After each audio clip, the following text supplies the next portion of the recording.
ನ್ಯೂಸ್ಗೆ ಸ್ವಾಗತ. ಇದು ನಿಮ್ಮ ಪ್ರೀತಿಯ ಸುದ್ದಿಗಳ ಡಬ್ಬಿ. 8 ವರ್ಷಗಳ ನಿರೂಪಣೆಗೆ ವಿದಾಯ ಹೇಳಿದ ಅನುಪಮಾ ಗೌಡ.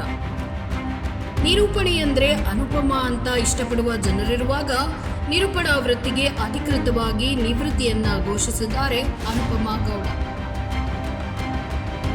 ಸ್ವತಃ ತಾವೇ ತಮ್ಮ ಯೂಟ್ಯೂಬ್ ಚಾನೆಲ್ನಲ್ಲಿ ಹಂಚಿಕೊಳ್ಳುವ ಮೂಲಕ ನಿರೂಪಣೆಗೆ ಅಂತಿಮ ವಿದಾಯವನ್ನ ಘೋಷಿಸಿದ್ದಾರೆ. 2016ರಲ್ಲಿಯೇ ನಿರೂಪಕಿಯಾಗಬೇಕಾಗಿದ್ದ ಅನುಪಮ 2 ವರ್ಷಗಳ ಸಮಯ ತೆಗೆದುಕೊಂಡು ಮೊದಲ ಬಾರಿಗೆ ವೇದಿಕೆ ಹತ್ತಿದ್ದು 2018ರ ಜೂನ್ 22ರಂದು. ಅಲ್ಲಿಂದ ಪ್ರಾರಂಭವಾದ ಈ ಪ್ರಯಾಣ ಕೊನೆಗೊಂಡಿದ್ದು 2026ರ ಮೇ 5. ಅದು ಅನಿರೀಕ್ಷಿತವಾಗಿ ಒಲಿದು ಬಂದ ವ್ಯಕ್ತಿ.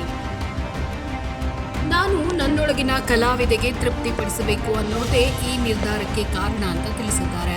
ನಿಮ್ಮಿಂದ ತುಂಬಾ ಕಲ್ತಿದ್ದೀನಿ, ತುಂಬಾ ಪ್ರೀತಿ ಕೊಟ್ಟಿದ್ದೀರಿ, ಎಲ್ಲರಿಗೂ ಥ್ಯಾಂಕ್ ಯು. ಎಲ್ಲವೂ ಒಳ್ಳೆಯದಕ್ಕಾಗಿಯೇ ಆಗುತ್ತೆ.